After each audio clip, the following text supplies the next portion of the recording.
Hey everybody, Happy New Year! And what's the best thing to do on a new year for a New Year's shave? Well, when it's cool and rainy and dreary outside, we go to the islands. We'll be right back.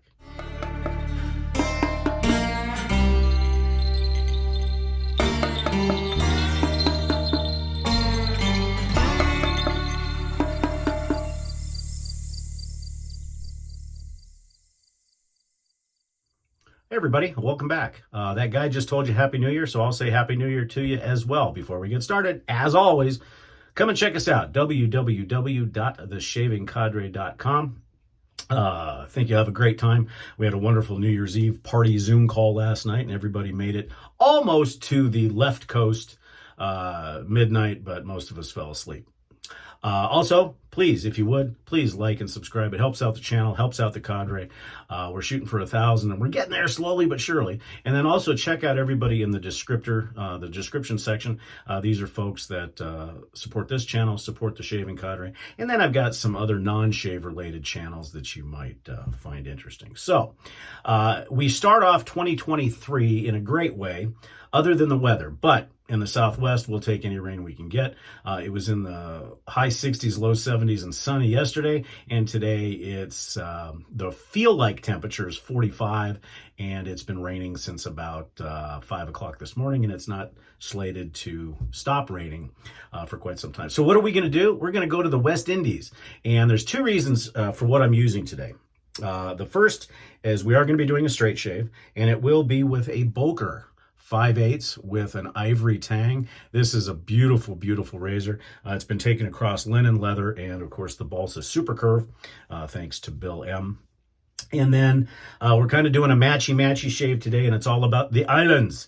And so what we're using for our soap today is Sterling West Indies Lime. This is something that Santa brought to me, and I've never tried it, but I've heard great things about it. I love lime scents, and what says lime better than a cold, dreary January? So we're going to be using that in the aftershave as well. The brush we're going to be using is a Sorrentino Badger. This was a Shaving Cadre anniversary brush, just beautifully, beautifully done. It's got a 2-band Badger on the top of it. And then a shout out to the razor was a shout out to Scuttle Soap, because he's getting a new razor, and that's Brian on the Shaving Cadre. He's getting a Boker, but it's called the Spirit of St. Louis. I've never seen the razor. I've heard about it, and I'll probably be very jealous. For the aftershave, again, we're going to be using the West Indies Lime. I think I said that already. It's New Year's Day. But this is a shout out to Lukey3262, or Matt on the Shaving Cadre.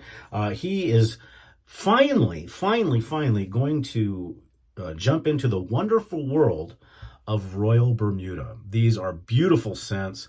They can be a little bit light, but they have both EDT and what they call aftershave lotions, which are very strong.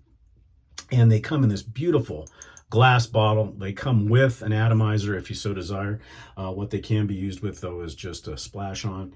And this is a very unique lime. It's different, and it seems to be going very well with the West Indies lime. So we'll get started here. Hope everybody had a safe and happy New Year's Eve. Hopefully everybody did not partake of the beverage too much and are not nursing a hangover. Get it? Nursing? Nurse Dave?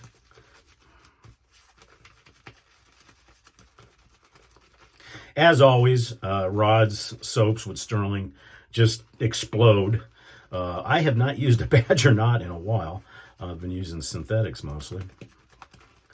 And we had a pretty good conversation on the forum last night about Badger knots versus synthetic knots and everything. It was pretty good.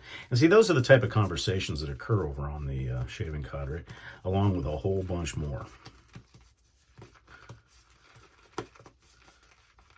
So that should be about it for that. And the lime on this, yesterday's shave was definitely, with Mediterranean Man, was definitely a 5 out of 5 as far as the strength of scent. This, 8 out of 5.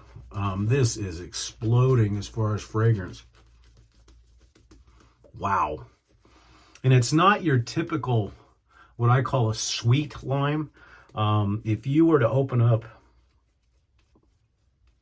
a lime and were brave enough to squeeze it onto your face, you know, of course, after your eyes burn to death because of the citric acid, the fragrance is pure lime. I mean, just pure lime. Just absolutely wonderful. And it's got a little bit of the flavoring, as I like to say, which drives Nurse Dave crazy, of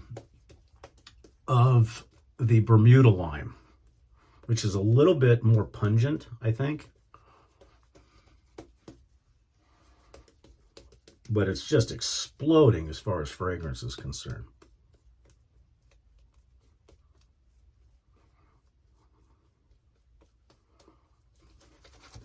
Add just a little bit more water. I find with Badgers, I have to add a little bit more water than the synthetics. This Badger knot that's in this Sorrentino brush has got pretty good flow through, but it's like a lot of Badgers. They can be lather hogs. Wow, what a lime scent. I gotta say, it's probably the strongest lime scent that I own, and I own quite a few.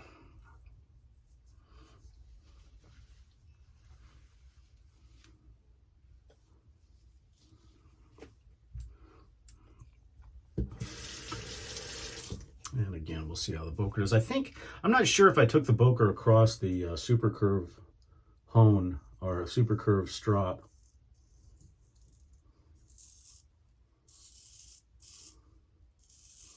But it's very smooth.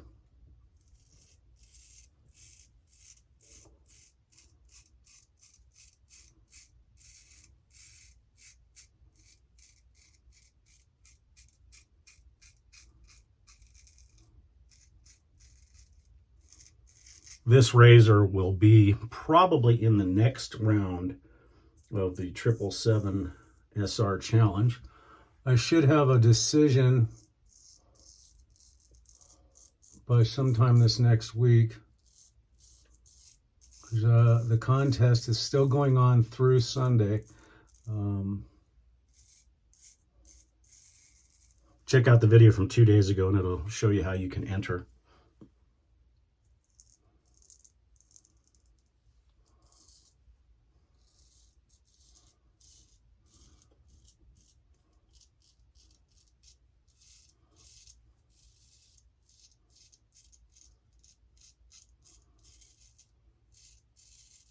I assume a good number of folks are going to be watching football today.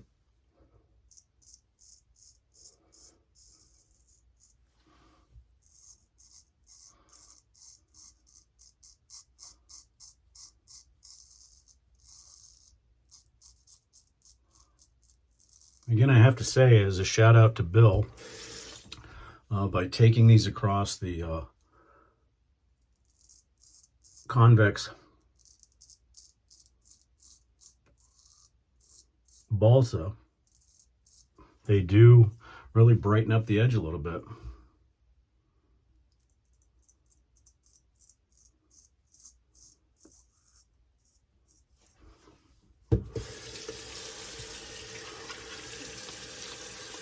Sometimes I can have a little bit of a sensitivity to lime for some reason, but not with this one. I'm fortunate because this soap does contain, it's a tallow base, but it also contains lanolin. And luckily, I do not have a lanolin sensitivity. I know some people do, which is sad because to me, one of the best soaps out there that does require a little bit of work is Mitchell's Wool Fat, and that is very lanolin heavy because of the wool, but it's wonderful. But as always, what I will say about Rod's soaps at Sterling is they're just incredibly consistent. I don't think I've ever had an issue with any of the soaps, even early on when the soaps came in aluminum containers.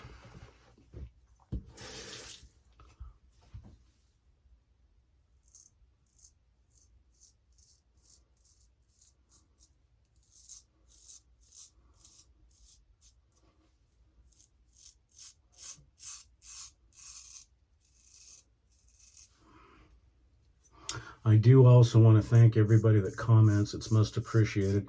Usually I try to like all of them, and then I try to comment on as many as I can. Somebody had commented the other day about the fact that I'm well over, or just over 4,000 straight shaves. And much appreciated. Believe me, there was a lot of blood that went into those 4,000 shaves until you get used to it. But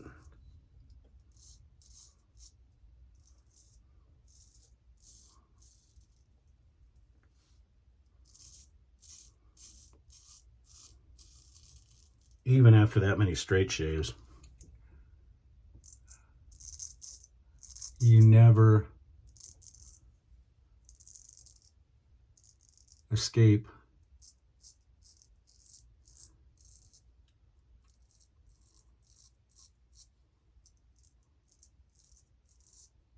Murphy's wrath. If he thinks that you are ready, you'll get him.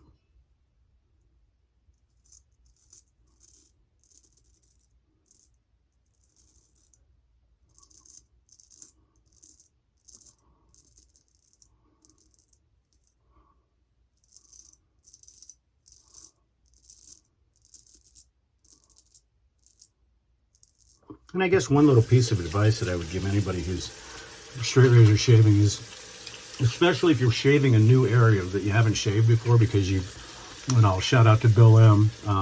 If you've had a mustache or a goatee your entire life, don't shoot for DSBBS right out of the gate, because what ends up happening is you want to get, let's say, up in here, and you want to be perfect about it, so you'll keep trying and keep trying, and that's when Murphy will say, well, it's time to show you who's boss. And that's when you'll usually get nicked or cut.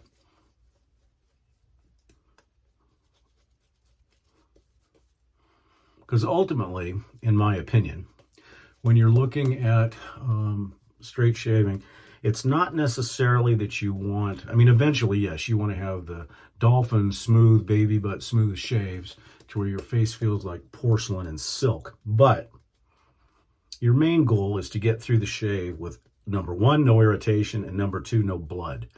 Will blood happen? Absolutely. But at the same time, that is your ultimate goal. So even if you have a shave that's less than BBS or even just DFS, that's okay, because you're learning. And, I know that people always talk about, there's that magic 50 shaves, 100 shaves. Don't use that as a primer. That's, I guess, standard amongst most straight razor shavers. But take your time, and like I said, the reason why the tang is there is to lock yourself into it. So the razor becomes an extension of your wrist.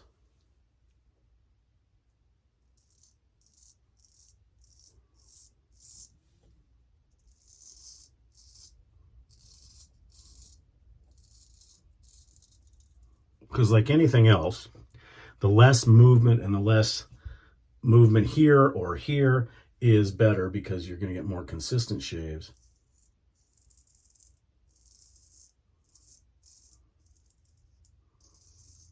A more consistent angle of your blade, or angle of attack.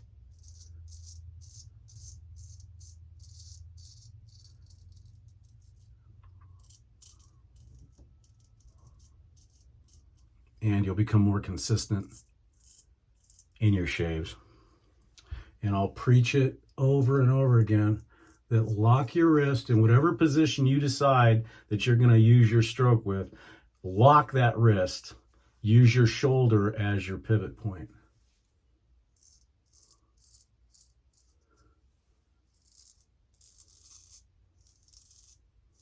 And in the beginning, you'll actually feel some stress on your wrist because you've locked it.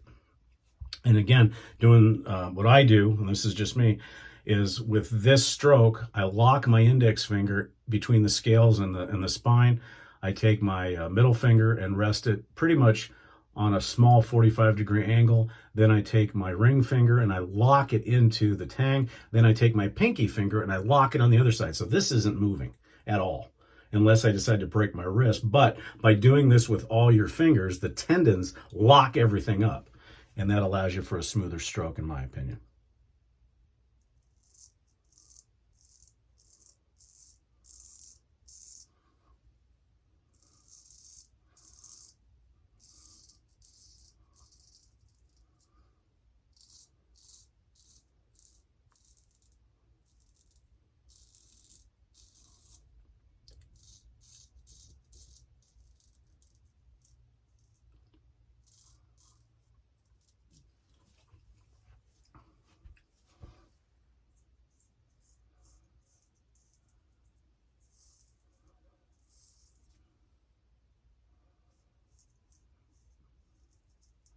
And of course, stretching. If you think you've stretched enough, you haven't. Stretch more. And I do the same thing when I'm going across my lip this way. I lock everything in.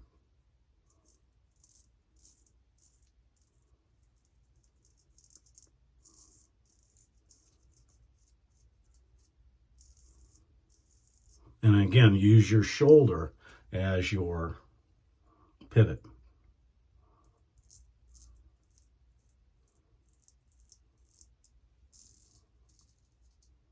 I think that's why I find cross body shaving easier. One of my early mentors via video was Shemench. And I can't tell you how many times I've watched his 30th anniversary shave, and I kind of patterned myself after that. A little bit of cleanup. And the only time I break that rule of floating the wrist, as I call it, is when I'm doing some of my cleanup passes. However, when I'm doing my cleanup pass here, again, I've locked my wrist, but I've locked it at a little bit of an angle.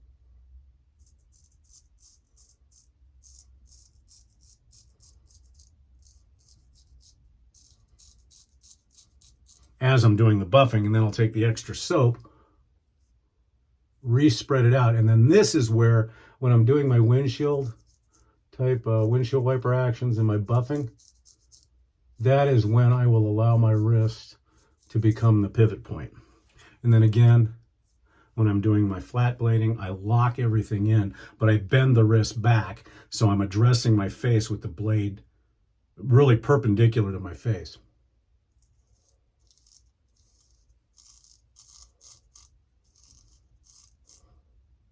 And then on the way back up, I'll spread the lather, then I'll bring my wrist down and then actually rotate through the blade as I'm coming up. And I have found that that really just finishes the shave off.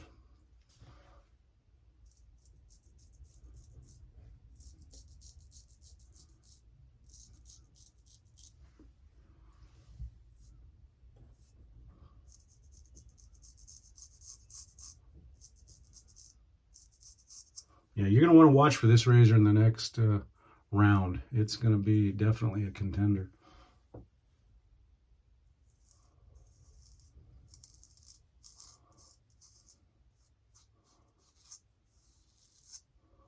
And like I always say, even though I'm just as guilty as the next guy, make absolutely sure before you touch the blade to your face or even get near your face, make absolutely sure that you're moving. Don't ever touch your face with the blade, even if you think it's just a light little tiny touch, because you will, if the razor is sharp enough, you will get cut. See what the alum says. Absolutely zero. Also, you know, with most citrus scents, as we know, they fade quickly. This one, on the other hand, is not fading. It's still almost exactly the same level strength that it was before.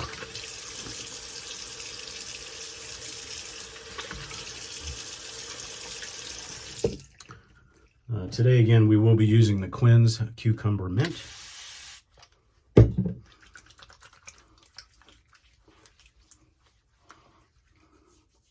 And unlike some folks, I apply it to a damp face because it does, the Quinns has a fairly high concentration of aloe vera. And at least in my climate, that aloe vera can get kind of sticky towards the day as it mixes with some of your skin oils. So I find that putting it on with a damp face and then wiping it off, you still get all the properties, the healing properties of the witch hazel, but it doesn't quite feel as sticky. And it absorbs pretty well into the skin. Oh, what a tremendous shave. Boy, the lime is just exploding still. Good stuff. Okay, and for the aftershave, once again, Sterling. This is their aftershave splash.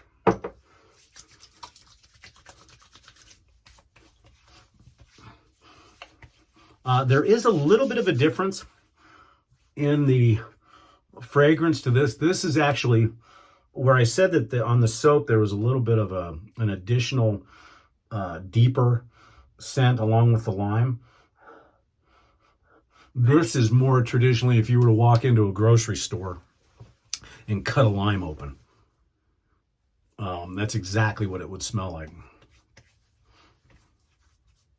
Oh, just beautiful. Okay, for our talc today, we are going to be using something we haven't used in a while. This was a gift from my partner, CB Lindsay, wow, Christmases ago. And this is Menon Shave Talc. There's just a little bit of this left. Then I start using it as a container for Clubman. But the Menon Shave Talc is very similar to the Clubman.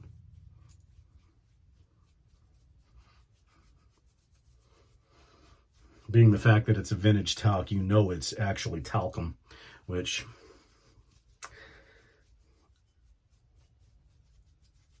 has all of its health problems, as they say, but yet I've never seen any proof of it. But a very nice cooling. And then again, for the aftershave lotion, which can be a cologne. They call it an aftershave lotion or a post-shave lotion, but it can be used as an aftershave. It can be used as just a refresher during the day, or it can be used as a cologne. And most of the time I don't use it with the atomizer, but I'm running really low on this, so I will. And this has got a much deeper Caribbean scent to it than the soap, but it is a perfect accompaniment to it because it does dry down kind of woody and everything else. So, okay, folks, that's it for our shave today. We certainly appreciate it. We hope that you have a very wonderful 2023. We'll see you again soon. I'm Barber Dave. This has been Barber Dave's Barbershop at Home. Come see us, www.theshavingcadre.com. Have a wonderful New Year's Day and take care.